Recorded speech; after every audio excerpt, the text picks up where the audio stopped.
Hello friends, मैं मनीष सिंह स्वागत करता हूं आप सभी का एक बार फिर से आपके अपने YouTube channel exam warriors by Manish Singh पर।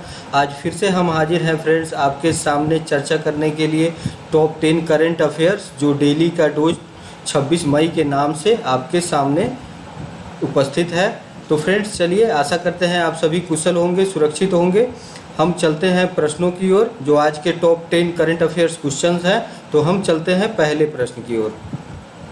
पहला प्रश्न है आपके स्क्रीन पे फ्रेंड्स, निम्नलिखित में से किस देश की प्रति व्यक्ति आय $2227 के साथ भारत से $280 अधिक हो गई है।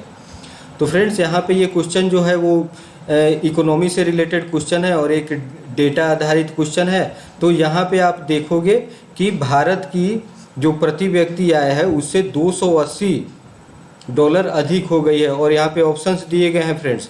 तो हम ऑप्शंस की ओर बढ़ते हैं। पहला ऑप्शन है चीन, दूसरा ऑप्शन है नेपाल, तीसरा ऑप्शन है भूटान और चौथा ऑप्शन है बांग्लादेश। तो फ्रेंड्स यहाँ पे जब बात आती है प्रति व्यक्ति आय की, पर कैपिटा इनकम की, तो आपको पता होगा, आपने इकोनॉमी के सेक्शन के अंदर पढ़ा होगा कि किसी भी देश का प्रति व्यक्ति आय कैसे निकाला जाता है। प्रति व्यक्ति आय निकालने की जो विधि है फ्रेंड्स वो मैं आपको संक्षिप्त में बता दूं कि किसी देश, राज्य या अन्य क्षेत्र में रहने वाले जो व्यक्ति होते हैं उनकी औसत आय को कहते हैं प्रति व्यक्ति आय। यह कैसे निकाली जाती है? तो यह उस क्षेत्र में रहने वाले सभी लोगों की आय को अगर हम जोड़ देते हैं और बाद में उस क्षेत्र की जनसंख्या से जब हम उसे डिवाइड करते हैं तो उसके बाद जो हमें प्राप्त होता है उसे हम प्रति व्यक्ति आय के रूप में देखते हैं। तो फ्रेंड्स यहाँ पे प्रश्न के अनुसार जो सही आंसर है वो मैं आपको बता दूं। यहाँ पे सही आंसर है बांग्लादेश। तो ये ताज्जुब की बात लग रही होगी आप लोगों को कि भारत से $280 अधिक है बांग्लादेश की प्रति व्यक्ति आय। तो जैसे मैंने आपको फॉर्मूला बताया प्रति व्यक्ति आय निकालने का, तो उस हिसाब से बांग्लादेश की जो आबादी है वो भारत से काफ़ी कम है। इसलिए वहाँ पे इस तरह से एक देखोगे आप कैलकुलेशन का ये वो है, सिर्फ अंतर है जिस वजह से इनकी प्रति व्यक्ति आय ज़्यादा दिख रही है, जबकि भारत की एक विशाल जनसंख्या है। तो फ्रेंड्स बांग्लादेश ने वित्त वर्ष 2020-21 में अपने पड़ोसी देश भारत के मुकाबले काफ़ी ज़्यादा तरक्की की है, ऐसा कहा जा रहा है, क्योंकि उसका प्रति व्यक्ति आय जो है वो $2064 से बढ़कर $2227 पहुंच गई है, जो भारत के प्रति व्यक्ति आय जो मौजूदा $1947 प्रति व्यक्ति है उससे $280 अधिक है। तो फ्रेंड्स बांग्लादेश की अगर हम बात करें तो बांग्लादेश की आबादी और वहाँ का क्षेत्रफल जो है वो भारत से काफ़ी कम है। तो एक ये टाइम बिंग चीज़ें होती हैं जिसमें ये देश की, इस तरह के देश जो काफ़ी पीछे होते हैं भारत से, इनकी जो स्थिति है वो काफ़ी कमज़ोर है, फिर भी इनकी प्रति व्यक्ति आय आपको ज़्यादा देखने को मिलती है। तो ये आपको याद रखना है, ये डेटा से रिलेटेड क्वेश्चन है, ये वनडे एग्जाम्स में पूछे जा सकते हैं इस तरह के प्रश्न। तो आपको याद रखना है कि भारत से $280 अधिक जो हाल ही में 2020-21 के अगर वित्तीय वर्ष की हम बात करें तो उसमें किसकी प्रति व्यक्ति आय अधिक हो गई, जो पड़ोसी देश हैं भारत के, तो वो आपका आंसर होगा बांग्लादेश। ठीक है फ्रेंड्स, अब हम अगले प्रश्न की ओर बढ़ते हैं। अगला प्रश्न है आपके स्क्रीन पे, हाल ही में भारत और किस देश ने कृषि में सहयोग के लिए 3 वर्ष के कार्यक्रम संबंधी समझौते पर हस्ताक्षर किए हैं? तो फ्रेंड्स यहाँ पे कृषि के क्षेत्र में सहयोग के लिए 3 वर्ष का कार्यक्रम निर्धारित किया गया है और भारत और वह कौन सा देश है जिनके बीच इस तरह का समझौता अभी हाल ही में संपन्न किया गया है? तो ऑप्शन है फ्रेंड्स आपके सामने। पहला ऑप्शन है चीन, दूसरा ऑप्शन पाकिस्तान, तीसरा ऑप्शन इराक और चौथा ऑप्शन है इजराइल। तो फ्रेंड्स कभी कभी जैसा कि हमने पहले भी डिस्कस किया था कि आप जब भी कोई एग्ज़ाम देते हो या वनडे की एग्ज़ाम दे रहे हो या फिर पीसीएस की एग्ज़ाम दे रहे हो, तो इसमें जब ये करंट अफेयर्स के क्वेश्चन जब भी डील करो या कोई भी जो स्टैटिक जीके के भी क्वेश्चंस हैं, तो उसमें आप एक और विधि लगा सकते हो एक्सक्लूजन मेथड का। तो यहाँ पे जैसे हम इस प्रश्न के संदर्भ में अगर बात करते हैं तो यहाँ पे जो ऑप्शंस दे रखे हैं और ये किस चीज़ की बातें हो रही है कि कृषि क्षेत्र में सहयोग की गई है भारत और किस देश के बीच। तो पहला ऑप्शन जो चीन है ये तो होगा नहीं, दूसरा ऑप्शन पाकिस्तान है, इसे भी आप एक्सक्लूड कर दोगे, तीसरा ऑप्शन इराक है, इसे भी आप एक्सक्लूड कर दोगे कि इराक अभी वैसी स्थिति में नहीं है। ठीक है, और पाकिस्तान से हमारा 36 का आंकड़ा रहता है, चाइना से हम कोई उम्मीद नहीं कर सकते। तो यहाँ पे एक ही ऑप्शन बचता है फ्रेंड्स, इजराइल। तो इसका सही आंसर होगा इजराइल। तो इस तरह की विधियों का प्रयोग आप कभी किसी किसी प्रश्न में कर सकते हो, जहाँ पे आप बिल्कुल ही शून्य की स्थिति में हो, बिल्कुल मतलब ब्लैंक हो, उस पर कुछ सोच नहीं पा रहे हो, वैसे क्वेश्चन के आंसर देने के क्रम में इस तरह की विधि आप अपना सकते हो। तो भारत और इजराइल ने कृषि में सहयोग के लिए 3 वर्ष के कार्यक्रम संबंधी समझौते पर हस्ताक्षर किए हैं हाल ही में। जैसा कि फ्रेंड्स आपको पता है कि भारत और इजराइल का जो संबंध है ये काफ़ी पुराना है और हर परिस्थिति में ये दोनों देश एक दूसरे को परस्पर सहयोग करते हैं। तो अभी हाल ही में इजराइल जो ये कृषि परियोजना उत्कृष्टता केंद्र और भारत इजराइल उत्कृष्टता गाँव संबंधी जो प्रोग्राम है उसे लॉन्च किया जा रहा है, और इस समझौते के तहत दोनों देशों के बीच लगातार बढ़ती जो द्विपक्षीय संबंध है, जो साझेदारी है, उसमें एक मजबूती देखने को मिलती है। और ये जो अभी कृषि संबंधित जो कार्यक्रम इन समझौतों पे हस्ताक्षर किए गए हैं, इसमें आप देखोगे तो कृषि और जल क्षेत्र को प्रमुखता दी गई है। तो फ्रेंड्स ये आपको याद रखना है कि कृषि में सहयोग संबंधित जो कार्यक्रम समझौते किए गए हैं वो इजराइल के साथ किया गया है। तो ये आपको याद रखना है, इंटरनेशनल अफेयर्स के क्वेश्चन है, ये प्रश्न पूछे जा सकते हैं इस तरह के आपके पेपर में। अब हम बढ़ते हैं अगले प्रश्न की ओर। तीसरा प्रश्न है आपके स्क्रीन पे, हाल ही में अमेरिकी अंतरिक्ष एजेंसी नासा ने किस साल में चंद्रमा पर अपना पहला मोबाइल रोबोट भेजने की घोषणा की है? देखिए फ्रेंड, जैसे कि आप सबको पता है कि नासा जो है वो अमेरिका की अंतरिक्ष एजेंसी है जो समय समय पे बहुत सारे एक्सपीडिशन करती है और काफ़ी सफलतम, अगर हम विश्व में देखें तो ये गिने चुने जो अंतरिक्ष मिशंस होते हैं उसमें नासा का योगदान काफ़ी ज़्यादा होता है।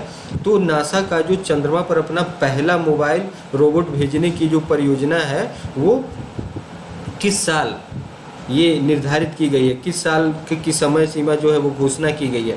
तो ऑप्शन है आपके सामने फ्रेंड्स। पहला ऑप्शन है 2023, दूसरा ऑप्शन है 2022, तीसरा ऑप्शन है 2024 और चौथा ऑप्शन है 2025। तो मैं आपको बता दूं इसका जो सही आंसर है वो है 2023। 2023 तक नासा ने ये योजना बनाई है कि चंद्रमा पर वो अपना पहला मोबाइल रोबोट भेजेगा। तो ये आपको याद रखना है फ्रेंड्स कि नासा जो है वो अपना पहला मोबाइल रोबोट चंद्रमा पर भेजने जा रहा है और उसकी जो समय सीमा निर्धारित की गई है लॉन्च करने की वो है 2023। और यह जो मोबाइल रोबोट है ये चंद्रमा की सतह पर इसके नीचे बर्फ और अन्य संसाधनों की क्या करेगा, खोज करेगा। यह मिशन रोबोट विज्ञान मिशन और मानव अन्वेषण को साथ साथ चलने का एक उदाहरण है। इस मिशन के तहत फ्रेंड्स ये आपको देखने को मिलेगा कि जो रोबोट विज्ञान मिशन है, जो मोबाइल रोबोट है, ये रोबोट विज्ञान मिशन को प्रेरित करता है और साथ ही साथ मानव अन्वेषण को भी एक साथ में एक सहजीवी के रूप में कार्य करता है। तो फ्रेंड्स ये आपको याद रखना है। अब हम बढ़ते हैं अगले प्रश्न की ओर। अगला प्रश्न है आपके स्क्रीन पे चौथा प्रश्न, गुजरात के राज्यपाल आचार्य देवव्रत ने कितने अन्य विधेयकों के साथ गुजरात धर्म स्वतंत्रता संशोधन विधेयक 2021 को अपनी स्वीकृति दे दी है? तो फ्रेंड्स यहाँ पे आप ये गुजरात स्टेट स्पेशल क्वेश्चन है। गुजरात में जो वहाँ के राज्यपाल हैं आचार्य देवव्रत, उन्होंने अभी स्वीकृति दी है किस विधेयक को? जो गुजरात धर्म स्वतंत्रता विधेयक 2021 है उसको उन्होंने स्वीकृति दे दी है। तो इसके साथ इन्होंने कितने अन्य विधेयक को स्वीकृति दी है, ये प्रश्न है हमारा। तो इसमें ऑप्शन है आपके सामने, पहला 10, दूसरा 12, तीसरा 15 और चौथा 7। तो फ्रेंड्स यहाँ पे आपको याद रखना है 7 अन्य विधेयकों के साथ गुजरात धर्म स्वतंत्रता विधेयक को भी स्वीकृति दी गई है।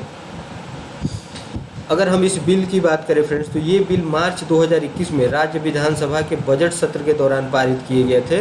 और इसके अंदर क्या प्रावधान थे, तो हम चलते हैं जानते हैं इसके प्रावधानों के बारे में। तो इसके अंदर जो प्रावधान किए गए थे वो कोई व्यक्ति इसमें व्यक्ति से शादी करके जबरन और कपटतापूर्ण धर्म परिवर्तन करने पे, अगर इस तरह का कृत्य कोई करता है चाहे वो किसी धर्म का हो, अगर वो शादी करके और जबरन उससे धर्म परिवर्तन कराता है तो उसे 3 से 10 साल की जेल की सज़ा का प्रावधान है इस विधेयक के अंदर जो पारित हुआ है अभी। और यह 2003 के अधिनियम में संशोधित करता है। जो बिल 2003 में पेश किया गया था उसमें संशोधन के उपरांत इस बिल को पारित किया गया है जिसमें 3 से 10 साल के सज़ा का भी प्रावधान है। तो फ्रेंड्स ये आप याद रखेंगे, इस तरह के क्वेश्चन पूछे जाते हैं वनडे एग्जाम्स में भी और PCS एग्जाम्स में भी। अब हम बढ़ते हैं अगले प्रश्न की ओर। अगला प्रश्न है आपके स्क्रीन पे। केंद्र सरकार ने कोविड महामारी को देखते हुए प्रत्येक ट्रांसजेंडर व्यक्ति को कितने हजार रुपए की सहायता तुरंत उपलब्ध कराने का फैसला किया है? तो फ्रेंड्स ऑप्शन है आपके सामने। पहला ऑप्शन है 2000 रुपये, दूसरा ऑप्शन है 2500 रुपये, तीसरा ऑप्शन है 1500 रुपये और चौथा ऑप्शन है 3000 रुपये। तो फ्रेंड्स इसमें जो सही आंसर है, जितनी सहायता राशि उपलब्ध कराने की घोषणा की गई है वो है 1500 रुपये। और ये किसके लिए इस तरह की घोषणा की गई है? तो वो है ट्रांसजेंडर व्यक्तियों के लिए। जैसा कि फ्रेंड्स आप सबको पता है कि अभी हमारा देश एक वैश्विक महामारी के दौर से गुजर रहा है और यहाँ पे काफ़ी भयावह स्थिति है, लेकिन हम अभी इसमें प्रोग्रेस कर रहे हैं और कुछ हद तक काबू पाने की स्थिति की ओर भी हम जा रहे हैं। तो यहाँ पे आप देखोगे कि जो व्यक्ति ट्रांसजेंडर व्यक्ति हैं, देखिए जैसे मैस्कुलिन, फेमिनिन, ये तो अलग अलग जेंडर को डिनोट करते ही हैं, लेकिन जो ट्रांसजेंडर होते हैं उनके लिए विशेष तौर पे ये प्रावधान किया गया है कि उन्हें 1500 रुपये की सहायता राशि तुरंत उन्हें उपलब्ध कराई जाए, क्योंकि वे भी इस समाज के एक हिस्सा हैं और इस तरह के जो अभी जो विपरीत परिस्थिति है, विषम परिस्थिति है, इसमें उन्हें भी अपनी जीविका चलाने में काफ़ी परेशानी का सामना करना पड़ रहा है। तो उनके कल्याण के लिए इस तरह की योजना की घोषणा की गई है, ये आपको याद रखना है फ्रेंड्स। अब हम बढ़ते हैं अगले प्रश्न की ओर। अगला प्रश्न है आपके स्क्रीन पे। भारतीय रिजर्व बैंक ने 21 मई 2021 को कितने करोड़ रुपए के अधिशेष को केंद्र सरकार को हस्तांतरित करने का निर्णय लिया है? तो फ्रेंड्स ये एक डेटा संबंधित प्रश्न है। ये बैंकिंग और फिनांस के सेक्टर से ऐसे क्वेश्चन पूछे जाते हैं जो अक्सर एग्जाम में आप देखोगे, वनडे एग्जाम्स में और पीसीएस एग्जाम्स में इकोनॉमी सेक्शन के अंतर्गत ऐसे प्रश्न पूछे जाते हैं और उसकी संभावना रहती है। तो यहाँ पे ये डेटा है, ये आपको याद रखना है। तो इसमें हम ऑप्शंस की तरफ बढ़ते हैं। पहला ऑप्शन है 19,122 करोड़, दूसरा ऑप्शन है 99,122 करोड़, तीसरा ऑप्शन है 29,122 करोड़ और चौथा ऑप्शन है 39,122 करोड़। तो फ्रेंड्स इसमें जो सही आंसर है वो है 99,122 करोड़। ये आपको याद रखना है कि भारतीय रिजर्व बैंक ने हाल ही में ये 99,122 करोड़ रुपए को एक अधिशेष के रूप में, अतिरिक्त लाभ के रूप में केंद्र सरकार को हस्तांतरित करने का निर्णय लिया है आरबीआई ने। तो देखिए इस तरह के जो अधिशेष की राशि जो दी जाती है, हस्तांतरित की जाती है, ये एक तरह से अभी जैसे कि पेंडेमिक का दौर चल रहा है तो उसको लेके ये विशेष परिस्थितियों में इस तरह के कदम उठाए गए हैं। तो इससे क्या होगा, इससे जो भी हम अभी जो पेंडेमिक के दौर से गुजर रहे हैं, हमारी अर्थव्यवस्था लगभग चरमरा सी गई है, तो इसमें ये एक संजीवनी का काम करेगा और हम अपनी जो आर्थिक गतिविधियां हैं, जो लोगों को सुविधा देने के क्रम में जो स्वास्थ्य का जो बजट है उसमें हम बढ़ाने का कार्य इससे कर सकते हैं। तो फ्रेंड्स बढ़ते हैं अगले प्रश्न की ओर। अगला प्रश्न है आपके स्क्रीन पे। विश्व कछुआ दिवस, वर्ल्ड टर्टल डे, निम्नलिखित में से किस दिन मनाया जाता है? देखिए हमने पहले भी डिस्कस किया था कि अगर हम जब भी किसी दिवस की बात करते हैं तो हम उस खास विषय को, उस खास समुदाय को, उस खास जीव को, ठीक है, उस खास पर्पस को हाईलाइट करते हैं, उसके प्रति जागरूकता फैलाते हैं और उसके संरक्षण के लिए हम अपनी जिम्मेदारी व्यक्त करते हैं। तो विश्व कछुआ डे किस दिन मनाया जाता है? तो फ्रेंड्स ऑप्शन है आपके सामने। पहला है 10 जनवरी, दूसरा 23 मई, तीसरा 12 मार्च और चौथा 15 जुलाई। तो इसमें जो सही आंसर है फ्रेंड वो मैं आपको बता दूं, वो है 23 मई। 23 मई को हम प्रत्येक वर्ष वर्ल्ड टर्टल डे यानी विश्व कछुआ दिवस के रूप में मनाते हैं। और ये जो कछुआ दिवस मनाने की जो परंपरा है, ये टोटोइस रेस्क्यू, एक अमेरिकी संस्था है जो एनजीओ है, उसके द्वारा मनाई जाती है। तो दुनिया भर में कछुआ और उनकी प्रजाति जो दिन पे दिन लुप्त होती जा रही है उसके प्रति जागरूकता बढ़ाने के लिए हम ये दिन मनाते हैं। ठीक है फ्रेंड्स, तो ये आपको याद रखना है कि ये कछुओं के प्रति, कछुओं के संरक्षण के लिए 23 मई को हम विश्व कछुआ दिवस के रूप में मनाते हैं। अब हम चलते हैं अगले प्रश्न की ओर। अगला प्रश्न है आपके स्क्रीन पे। निम्नलिखित में से किस देश ने इथियोपिया और इरिट्रिया के अधिकारियों पर वीज़ा प्रतिबंध लगा दिया है? तो देखिए इथियोपिया और इरिट्रिया में अभी जैसे कि आपने सुना होगा न्यूज़पेपर में संघर्ष की स्थिति पैदा हो गई थी, तो वहाँ पे इस तरह के बैन जो इम्पोज हुआ है वो किस देश के द्वारा लगाया गया है? बैन कर दिया है गया है वीज़ा पर। तो ऑप्शन है फ्रेंड्स आपके सामने, पहला ऑप्शन है अमेरिका, दूसरा नेपाल, तीसरा चाइना, चौथा रसिया। तो फ्रेंड्स इसमें जो सही आंसर है वो है अमेरिका। अमेरिका ने इथियोपिया और इरिट्रिया के अधिकारियों के वीज़ा पर प्रतिबंध लगा दिया है। और इस तरह का नौबत क्यों आया, तो हम जैसे कि समाचारों में देखते हैं और पढ़ते हैं कि इन दोनों में जो है एक शत्रुता की भावना थी और काफ़ी समय से संघर्ष चल रहा था। पिछले अगर हम 6 महीने 1 साल की बात करें तो इन्होंने जो एक क्षेत्र है, इन दोनों के बीच में एक टाइग्रे क्षेत्र आता है, उसके लिए इन दोनों के बीच संघर्ष की स्थिति बनी रहती थी और ये उसको समाप्त करने के लिए सार्थक कदम नहीं उठाते थे। तो इस तरह से एक वैश्विक अशांति की ओर ये बढ़ रहे थे और इसी वजह से अमेरिका ने इनके अधिकारियों पर वीज़ा प्रतिबंध लगा दिया है। तो फ्रेंड्स ये आपको याद रखना है, इस तरह के क्वेश्चन इंटरनेशनल अफेयर्स के अंतर्गत पूछे जाते हैं। तो ये इथियोपिया और इरिट्रिया ऐसा देश है जिसके अधिकारियों पर वीज़ा प्रतिबंध लगा दिया है, किसने, अमेरिका ने। ठीक है फ्रेंड्स, अब हम देखते हैं, बढ़ते हैं अगले प्रश्न की ओर। अगला प्रश्न है आपके स्क्रीन पे, राष्ट्रीय लोक दल की राष्ट्रीय कार्यकारिणी बैठक में सर्वसम्मति से निम्नलिखित में से किसे पार्टी का नया अध्यक्ष चुना गया है। फ्रेंड्स आप जैसे कि राष्ट्रीय लोक दल का जब नाम आता है तो आपको एक याद आता होगा कि ये उत्तर प्रदेश से संबंधित है और ये जो राष्ट्रीय लोक दल है ये चौधरी अजीत सिंह से संबंधित है, जिनका हाल ही में निधन हो गया था कोरोना की वजह से।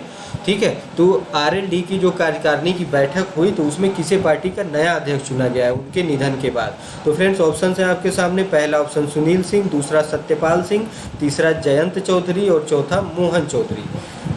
तो फ्रेंड्स इसमें जो सही आंसर है वो है जयंत चौधरी। जयंत चौधरी को राष्ट्रीय कार्यकारिणी की बैठक में राष्ट्रीय लोकदल की इन्हें पार्टी का अध्यक्ष, नया अध्यक्ष चुन लिया गया है चौधरी अजीत सिंह के निधन के बाद। इनके पिता थे चौधरी अजीत सिंह और उनके पिता की अगर हम बात करें तो चौधरी चरण सिंह जो भारत के पूर्व प्रधानमंत्री रह चुके थे और वो किसानों के एक हितैषी नेता थे। किसानों के हितों की रक्षा के लिए वो हमेशा आगे आते थे। इनका जो कार्य क्षेत्र था ये यूपी का जो पश्चिमी क्षेत्र है, एक मतलब जाट बहुल एरिया से ये बिलोंग करते थे, जहाँ से इन्होंने आरएलडी की एक स्थापना की थी 1999 में। और ये जो अजीत सिंह थे, अजीत सिंह ने आरएलडी की स्थापना की थी और वे पार्टी के राष्ट्रीय अध्यक्ष थे। और उनके निधन के बाद जयंत चौधरी जो उनके सुपुत्र हैं वे नए राष्ट्रीय अध्यक्ष के रूप में हाल ही में नियुक्त हुए हैं। तो फ्रेंड्स ये आपको याद रखना है। अब हम बढ़ते हैं अगले प्रश्न की ओर। अगला प्रश्न है आपके स्क्रीन पे, यूनाइटेड किंगडम ने हाल ही में किस देश के साथ मुक्त व्यापार वार्ता शुरू करने की प्रक्रिया शुरू की है। देखिए यूनाइटेड किंगडम मतलब ब्रिटेन की बात हम यहाँ पे कर रहे हैं, इंग्लैंड की बात यहाँ पे कर रहे हैं। तो उसने हाल ही में कहाँ पे किस देश के साथ मुक्त व्यापार वार्ता, जैसे आप लोग सुने होंगे फ्री ट्रेड एग्रीमेंट FTA जो होती हैं, तो उस तरह की प्रक्रिया किस देश के साथ शुरू की गई है हाल ही में यूनाइटेड किंगडम द्वारा, ब्रिटेन के द्वारा, इंग्लैंड के द्वारा। तो फ्रेंड्स ऑप्शन है आपके सामने, पहला ऑप्शन है भारत, दूसरा नेपाल, तीसरा पाकिस्तान और चौथा बांग्लादेश। तो फ्रेंड्स मैं आपको बता दूं इसमें जो सही आंसर है वो है भारत। भारत के साथ यूनाइटेड किंगडम ने अभी मुक्त व्यापार जो समझौता है, फ्री ट्रेड एग्रीमेंट पे जो वार्ता है उसके एक प्रक्रिया शुरू की गई है, जिसमें दोनों देशों के बीच एक समझौता होने की दिशा में हम आगे बढ़ रहे हैं। और ये जो मुक्त व्यापार समझौता होता है, तो अगर हम बात करें यूनाइटेड किंगडम की, तो यूनाइटेड किंगडम का जो पूरा ध्यान है, उसका जो व्यापार का लाभ मिलने वाला है वो इंडिया के जो 2 ट्रिलियन इकोनॉमी जो है हमारी, उस पे उसकी नज़र है। और जो हमारी जनसंख्या है, भारत की जो विशाल जनसंख्या है, इसको बहुत सारे देश जो पश्चिमी देश हैं या जो विकसित देश हैं वो इसे एक अपना कंज्यूमर मानते हैं। जैसे कि हमारी जनसंख्या 1.4 बिलियन है अभी, तो इसे एक कंज्यूमर के रूप में देखते हैं कि वहाँ पे व्यापार की संभावना बहुत ज़्यादा है।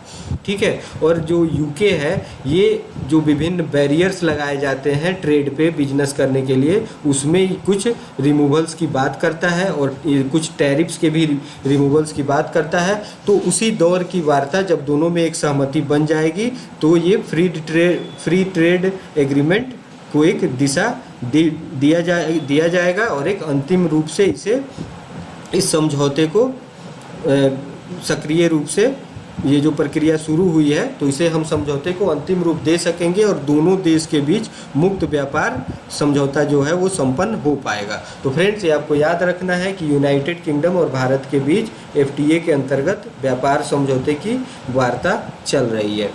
तो फ्रेंड्स, आशा करते हैं आज के सेशन से आप लोग काफ़ी लाभान्वित हुए होंगे।